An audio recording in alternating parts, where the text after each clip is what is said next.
किसान भाइयों नमस्कार, स्वागत है आपका कृषि समाचारों के आज के इस अंक में। आइए सबसे पहले नजर डालते हैं प्रमुख सुर्खियों पर। किसान समृद्धि योजना की होगी शुरुआत। चीनी मिलों का 15 अक्टूबर तक पेराई कार्य हेतु तैयार रहने के निर्देश।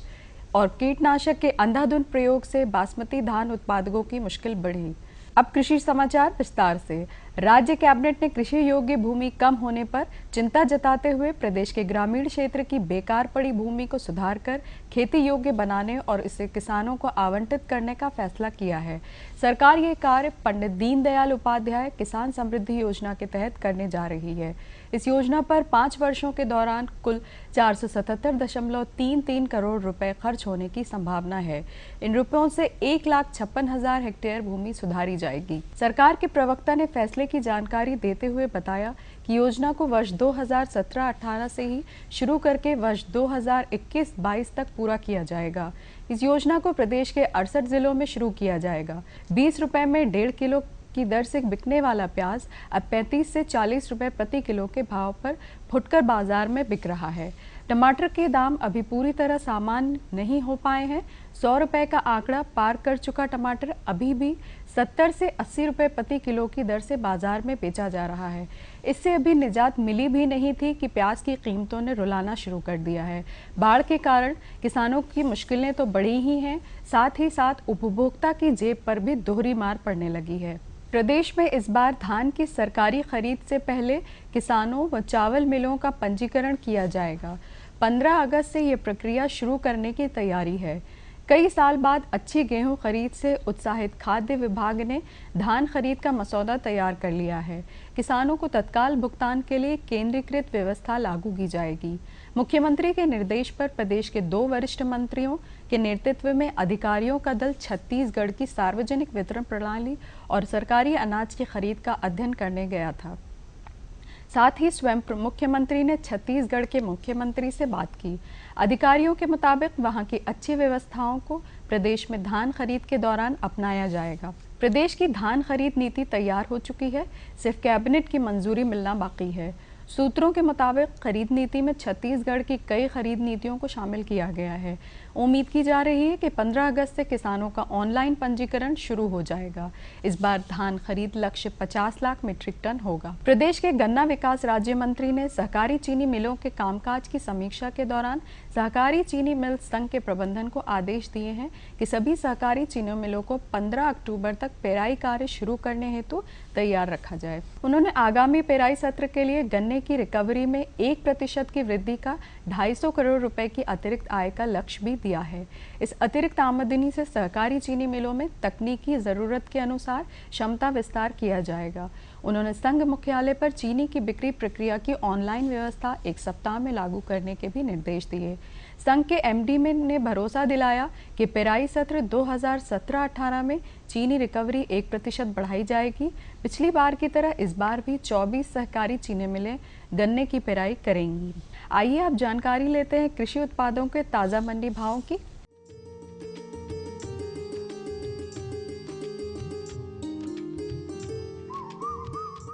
सबसे पहले गेहूं की बात करें तो गेहूं का भाव बहराइच में 1,510 रुपये प्रति क्विंटल, फैजाबाद में 1,590 रुपये प्रति क्विंटल, लखीमपुर में 1,640 रुपये प्रति क्विंटल और सहारनपुर में 1,645 रुपये प्रति क्विंटल से बिका।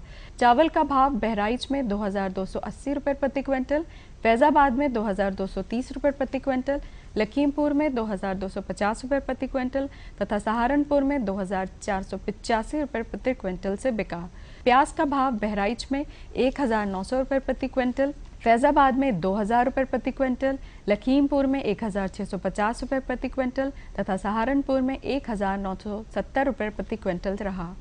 आलू का भाव बहराइच में 560 रुपये प्रति क्विंटल, फैजाबाद में 525 रुपये प्रति क्विंटल, लखीमपुर में 630 रुपये प्रति क्विंटल और सहारनपुर में 590 रुपये प्रति क्विंटल रहा। टमाटर का भाव बहराइच में 3,800 रुपये प्रति क्विंटल, फैजाबाद में 4,400 रुपये प्रति क्विंटल, लखीमपुर में 3,850 रुपये प्रति क्विंटल तथा सहारनपुर में 2,910 रुपये प्रति क्विंटल रहा।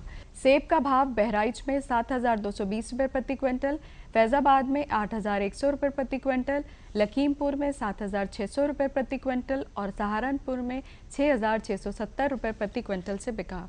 केले का भाव बहराइच में 1,870 रुपये प्रति क्विंटल, फैजाबाद में 1,800 रुपये प्रति क्विंटल, लखीमपुर में 2,150 रुपये प्रति क्विंटल तथा सहारनपुर में 1,510 रुपये प्रति क्विंटल रहा।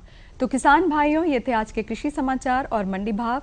अगले अंक में नई जानकारियों के साथ फिर उपस्थित होंगे। तब तक के लिए नमस्कार। तो और बताओ। बस। अरे ये क्या भैया जी, बस इतनी सी रासायनिक खाद? किसानी छोड़ रहे हो क्या? किसानी नहीं, नादानी छोड़ रहे हैं। मिट्टी की जांच कराई है। अब तो लालाजी जितनी जरूरत है उतने ही उर्वरक खेत में डालेंगे। हाँ, किसान भाई आज ही अपने जिले की नजदीकी भूमि परीक्षण प्रयोगशाला में मिट्टी की जांच जरूर करवाएं और मिट्टी में पोषक तत्व, नमी व पौधे के विकास को देखते हुए केवल जरूरत के अनुसार ही पोषक तत्व डालें। और हाँ, मिट्टी में गंधक, जस्ता, बोरोन जैसे सूक्ष्म पोषक तत्वों का पता लगाना भी न भूलें।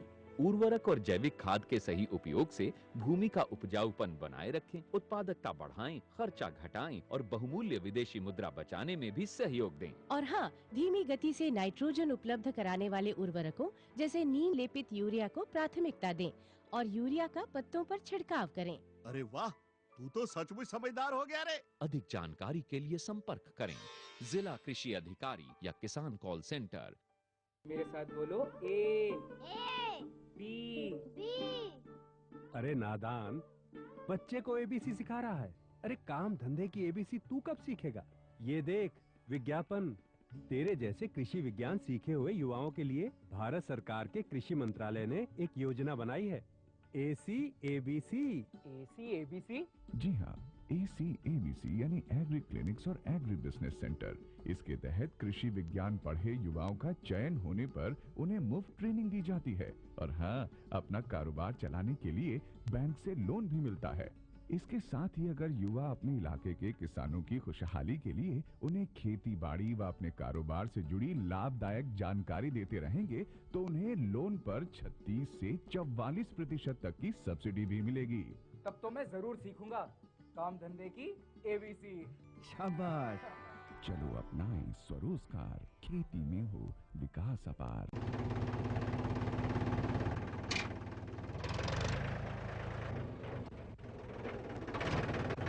अरे हरकू वाह, बीज, कीटनाशक और आज खाद भी।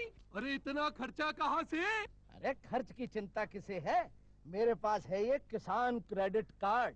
कार्ड?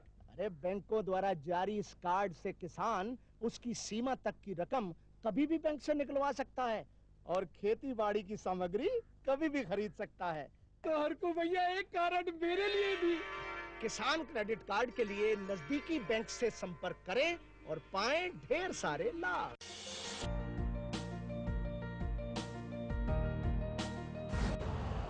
यूरिया का स्वदेशी उत्पादन 70 लाख टन बढ़ाने के लिए 6 उर्वरक संयंत्रों का उद्धार किया जा रहा है। FCIL के गोरखपुर, सिंदरी, तलचर और रामागुंडम संयंत्र, HFCL की बरौनी इकाई और BVFCL की नामरू फोर्थ। सोने पर सुहागा ये है कि देश में अब बनेगा सिर्फ नीम लेपित यूरिया, क्योंकि इससे होगा किसानों का फायदा ही फायदा। अनाज का उत्पादन 10% तक बढ़ेगा। बढ़ेगी 10 से 15% नाइट्रोजन क्षमता।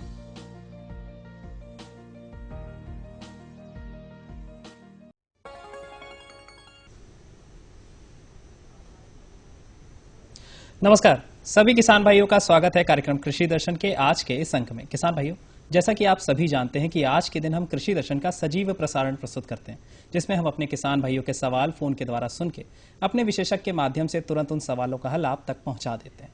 अब आप सोच रहे होंगे कि आज हम किस विषय पर बात करने वाले हैं, तो चलिए जान लेते हैं। किसान भाइयों, आज हम बात करने वाले हैं आम के बागों में सामयिक कार्य के बारे में। जी हाँ, अगर इस विषय से जुड़ा आपके मन में भी कोई सवाल, कोई समस्या है तो हमारी फोन लाइन्स खुल चुकी हैं। हमारे फोन नंबर्स हैं 0522 220 5756, 0522 2288698 और हमारा टोल फ्री नंबर है जिस पर आप हमसे निःशुल्क बात कर सकते हैं, वो है 1800 180 5233।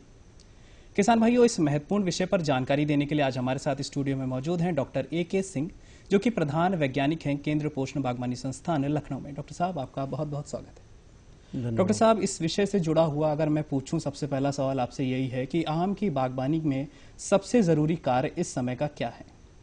देखिए, किसान भाइयों के लिए इस समय मौसम अनुकूल है और वो नए बाग की स्थापना इसमें कर सकते हैं।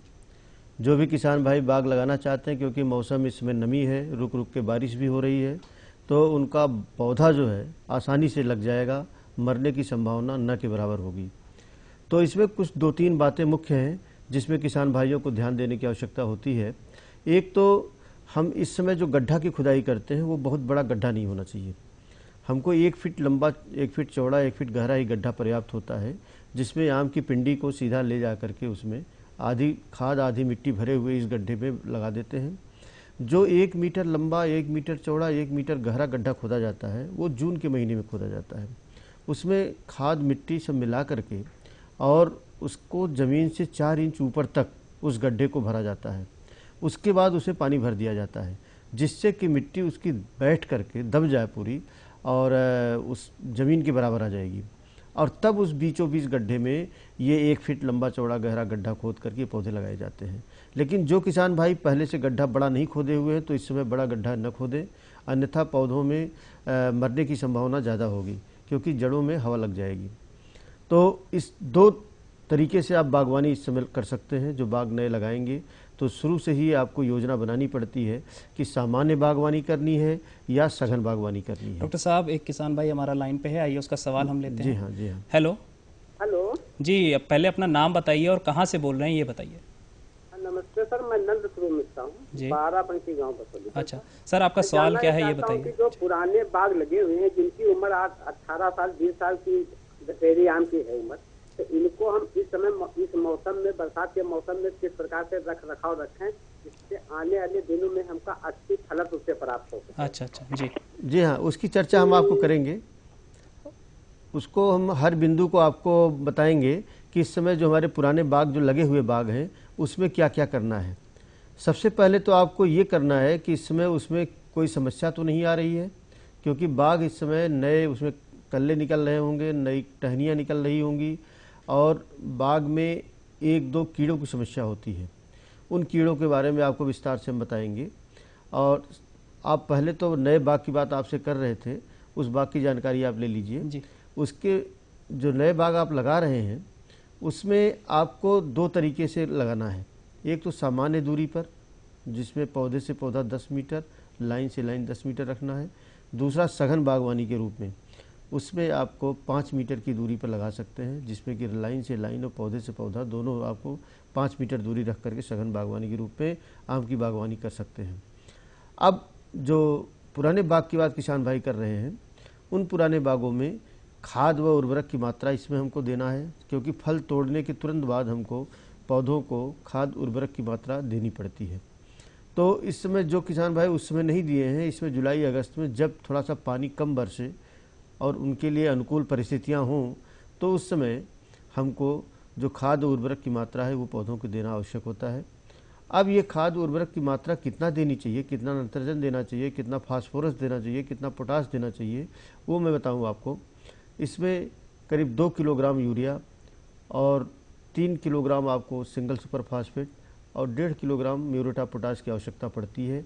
जो पूर्व रूप से विकसित पौधे हैं, 10 साल की उम्र से ज़्यादा के पौधे हैं, उसमें 1000 ग्राम नाइट्रोजन, 500 ग्राम फास्फोरस, 1000 ग्राम पोटाश की आवश्यकता पड़ती है, जो इन मात्रा से पूरा हो जाता है। अब हमको आधी नाइट्रोजन की मात्रा, आधी पोटाश की मात्रा और पूरी फास्फोरस की मात्रा तुड़ाई के तुरंत बाद या जुलाई अगस्त के महीने में हमको दे देनी चाहिए। और उसके बाद किसान भाइयों को जो आधी नाइट्रोजन और आधा पोटाश की मात्रा बची हुई है वो अक्टूबर माह में पौधों को देना चाहिए। ये प्रति पेड़ दिया जाता है। खाद उर्वरक देने का जो अच्छा तरीका है, सबसे बढ़िया तरीका है, मुख्य तना से 1.5 मीटर की दूरी पर आप एक फीट लंबी, 1 फीट चौड़ी, 1 फीट गहरी नाली बना दीजिए और उस नाली में थोड़ी गुड़ाई कर दीजिए, नमी रहनी चाहिए, और उसमें ये उर्वरक की मात्रा आप दे दीजिए। और उसके बाद गड्ढे को आप फूस से या किसी चीज़ से ढक दीजिए, मल्चिंग जिसको बोलते हैं।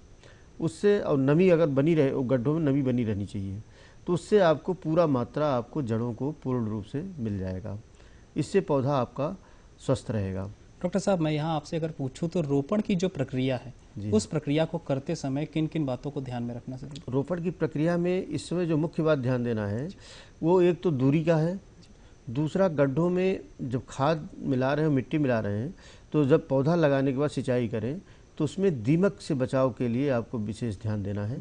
उसके लिए जो सिंचाई करेंगे पौधों में, तो उसमें क्लोरोपाइरीफास एक दवा आती है जो दीमक के लिए अच्छी होती है, और इसको 3 मिलीलीटर 1 लीटर पानी के हिसाब से अगर 10 लीटर पानी मिलाना है तो उसी तरह से आपको 30 मिलीलीटर दवा हो जाएगी। तो इस तरह से पौधे को आपको दीमक की दवा का ज़रूर मिलावट करना चाहिए, पानी सिंचाई करना चाहिए, जिससे कि दीमक की समस्या उनकी जड़ों में न हो, तो उससे पौधा मरने की संभावना न के बराबर होगी। अच्छा डॉक्टर साहब, ये बताइए कि प्रदेश में बरसात चल रही है, लेकिन कहीं पे बरसात बहुत ज़्यादा हो रही, कहीं पे बिल्कुल नहीं हो रही, तो यहाँ पर किस तरह से ध्यान देना है अपने बागों में? जी हाँ, देखिए, आम के बाग के लिए बहुत आवश्यक है कि पानी भरना नहीं चाहिए जी। अगर आम के बाग में लंबे समय तक पानी भरा रहेगा तो पौधों में उकठा बीमारी, वो पौधे मरना शुरू हो जाएंगे, उसकी टहनियाँ सूखनी शुरू हो जाएंगी, फिर बाद में पूरा पौधा ही सूख जाएगा। तो जल निकास की व्यवस्था आप सुनिश्चित करिए, क्योंकि पानी ज़्यादा देर तक भरा न रहे, तो पानी किसी भी तरीके से वहाँ से खेत से निकलना चाहिए। तो जल निकास की व्यवस्था आपको सुनिश्चित करना चाहिए यदि अधिक बारिश हो रही है। और जहाँ कम बारिश हो रही है तो वहाँ पे आपको नए पौधे लगाए हैं तो उसमें सिंचाई की व्यवस्था चाहिए, जो कि 15-20 दिन पे आपको एक बार पानी अवश्य दे दीजिए आप। और यदि पुराने बाग हैं तो उसमें इतनी नमी की आवश्यकता, इसमें सिंचाई की ज़्यादा आवश्यकता नहीं पड़ेगी बरसात के समय में, और वो पौधे पर्याप्त रूप से पानी अपना जड़ों से ज़मीन से ले लेते हैं। अच्छा, सिंचाई के बारे में आपने बता दिया, लेकिन देखा जाता है कि अक्सर आम के पेड़ों पर गोंद जैसी कुछ चिपचिपी चीज़ें लग जाती हैं, तो वो क्या है और उस चीज़ से निजात कैसे पाए जाए? देखिए, वो एक प्रकार की बीमारी है। हाँ। उसमें फफूंदी नाशक की बीमारी है, जिसमें कि मुख्य तने से गोंद निकलना शुरू हो जाता है। तो उसके लिए आपको फफूंदी नाशक दवा एक होता है कॉपर हाइड्रोक्साइड, कोसाइड जिसको बोलते हैं बाज़ार में, इसको 3 ग्राम 1 लीटर पानी के हिसाब से वो छिड़काव कर दीजिए तने पर, पूरे पेड़ पर छिड़काव कर दें किसान भाई, और वही मात्रा थोड़ा सा थाले बना करके पौधों में ज़मीन में भी दे दें, तो उससे आपको वो फफूंदी ख़त्म हो जाएगी और पौधा जो है वो गोंद निकलना आपको बंद हो जाएगा। तो कारण क्या है, क्यों लगता है? अगर ये बताएं आप तो हमारे किसान भाई उस चीज़ से भी बचाव कर हाँ, सकते हैं। कारण इसका जो होता है ये फफूंदी लग जाती है, क्योंकि मौसम में नमी ज़्यादा होती है, अगर पानी ज़्यादा देर तक लगा हुआ है तो ये फफूंदी वाली ही बीमारियां शुरू होती हैं। तो इसलिए ये फफूंदी जो है एक स्पीसीज है इसका, कोलेटोट्राइकम, वो प्रजाति से ये फफूंदी से ये जो है पौधों में नुकसान होने का डर रहता है। अच्छा डॉक्टर साहब, एक चीज़ और बहुत महत्वपूर्ण है, ये भी देखा जाता है कि आम के पेड़ के तनों पर तना छेदक कीट लग जाता है, तो वो क्यों लग रहा है और अगर उससे वो लग रहा है तो उससे कैसे बचा जाए, क्या बचाव है उसका? हाँ जी, हाँ जी। देखिए, अगर आपका बाग समय समय पर जुताई, खाद और उसमें छिड़काव सब कुछ अगर हो रहा है तो ये कीड़ा लगने की संभावना कम होती है। फिर भी बाग हमारे जो पुराने होते जाते हैं, आपको 18 साल, 20 साल, 25 साल के जो बाग हैं उसमें तना बेधक कीड़े लगने की संभावना बढ़ जाती है। तो आपको किसान भाइयों को ये जागरूक होना चाहिए, ये देखना चाहिए कि उनके तने से कहीं से या किसी डाली से कहीं बुरादा तो नहीं गिर रहा है। अगर बुरादा कहीं भी ज़मीन से या पौधे से गिरता हुआ दिखाई दे नीचे, तो समझ लेना चाहिए कि जिस जगह पे गिर रहा है वहाँ पर पौधे में कहीं न कहीं सुराख है, और उस सुराख में वो कीड़ा जो है आपको विद्यमान रहता है। अब उस कीड़े को मारने के लिए आपको डाइक्लोरोवास एक दवा आती है जिसको नुआन बोलते हैं, 2 मिलीलीटर 1 लीटर पानी के हिसाब से उसका घोल बनाइए और उसमें कपड़े में या कॉटन में आपको दवा लगा करके वो किसी तार से उस छेद के अंदर डाल दीजिए। ये दवा इसलिए बता रहे हैं कि ये फ्यूमिगेंट है, इसके फ्यूम्स निकलती हैं, तो उसके अंदर ये दवा जब जाएगा, जैसे पहले सल्फास हुआ करता था, सल्फास अब बैन हो गया है, उसकी जगह पे ये दवा का इस्तेमाल किया जा रहा है, डाइक्लोरोवास का। तो वो लगा करके ऊपर से मिट्टी का लेप लगा दीजिए उस छेद के ऊपर, तो अपने आप अंदर कीड़ा वो मर जाएगा। तो इस तरीके से आपको बाग में ये विशेष ध्यान देना चाहिए। अन्यथा क्या होता है कि बागों में डिक्लाइन जिसको बोलते हैं उठा बीमारी, आपको पूरे बाग एक टहनी सूखेगा, पूरा बाग सूख जाएगा। तो ये सब समस्याएं जो आती हैं उसमें एक कारण तना बेधक कीड़ा भी है। अगर कीड़ा लग गया तो उससे मरने की बाग को संभावना बढ़ जाती है।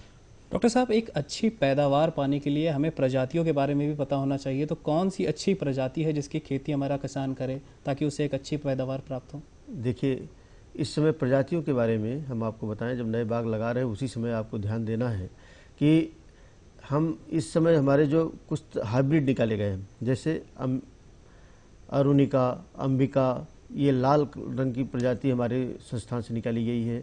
आम्रपाली, मल्लिका, ये सब प्रजातियां, चारों प्रजाति हाइब्रिड हैं। ये सभी हर साल फल देने वाली प्रजाति है।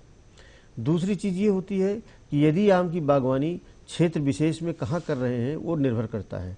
यदि हम लखनऊ के आसपास आम की बागवानी लगाना है हमको, तो हमको दशहरी का उत्पादन बहुत बढ़िया है। डॉक्टर साहब, एक कॉलर और हमारा सवाल पूछना चाहता है। हेलो हेलो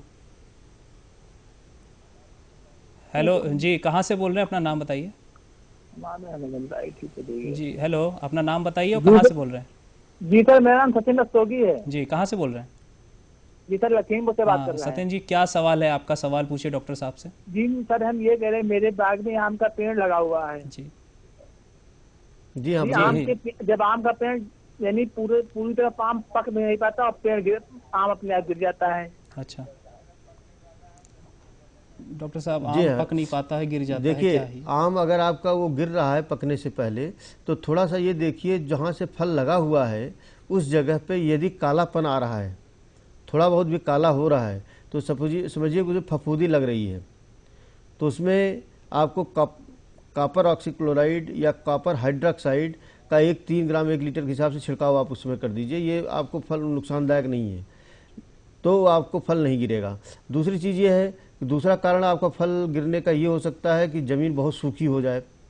बिल्कुल ज़मीन में अगर नमी नहीं है तब भी आपको फल गिरने की संभावना हो सकती है, लेकिन ज़्यादातर संभावना ये फफूंदी वाली बीमारियों से ही होती है। तो आपको फल जब छोटा होता है, जिसमें मटर के दाने के बराबर है, उसी समय फफूंदी नाशक दवा का ये छिड़काव आप समय पर करिए, जिससे कि फफूंदी उसी समय से अगर नहीं लगेगी तो बाद में वो आपको वृद्धि नहीं करेगी। डॉक्टर साहब, हम प्रजातियों पे थे, तो प्रजातियों के बारे में ज़रा बता दीजिए जल्दी से। जी हाँ, प्रजातियों के बारे में ये है कि जो हम बता रहे थे, दशहरी का आप लखनऊ में लगा रहे हैं, दशहरी लगाइए, आम्रपाली लगाइए, अंबिका लगाइए, अरुणिका लगाइए, इन प्रजातियों को आप लगा सकते हैं। और सघन बागवानी जब कर रहे हैं उसमें आम्रपाली एक बहुत ही महत्वपूर्ण प्रजाति आपकी है। हमारी संस्थान से निकाली गई अरुणिका एक प्रजाति है लाल रंग की, वो भी पौधे छोटे होते हैं, वो भी सघन बागवानी के रूप में बहुत अच्छी है। दूसरी एक समस्या के बारे में आपको और बता दूं, जो बहुत ज़रूरी समस्या इस समय आम के बाग में है, जिसका नियंत्रण करना बहुत आवश्यक है, वो है जाला वाला कीट। इस समय आम के बाग में, जो पुराने बाग हमारे हैं, उस समय वो कीड़ा लगा हुआ जो पत्तियों को खा जाता है, जाले बनते हैं, वो कीड़ा उस जाले के अंदर होता है, पत्तियों को जितनी नई पत्तियाँ निकलेंगी वो खा जाएगा, तो अगली फसल आपको नहीं आएगी, वो दिक्कत करेगी। इन जाले वाले कीट को मारने के लिए आपको 2 दवाइयाँ हैं, लैम्डा साइलोथिन या क्विनालफास। दोनों दवाइयों का 2 मिलीलीटर प्रति लीटर पानी के हिसाब से इस समय जरूर बागों में छिड़काव कर दें, जिससे कि आपको ये जाला वाला कीट मर जाए, अन्यथा अगली फसल आपकी प्रभावित होगी। डॉक्टर साहब, समय खत्म होने वाला है, हम आपसे अनुमति लेंगे, आप यहाँ आएँ और ये जानकारी दी, उसके लिए आपका बहुत बहुत धन्यवाद। किसान भाइयों, आज के सजीव प्रसारण में इतना ही। हम आशा करते हैं कि जिन किसान भाइयों ने हमें फ़ोन किया उन्हें उनके सवालों के जवाब ज़रूर मिले होंगे और डॉक्टर साहब ने जो भी जानकारियां दी उससे आप लाभान्वित ज़रूर होंगे। आज के लिए इतना ही। जुड़े रहिए कृषि दर्शन से। नमस्कार।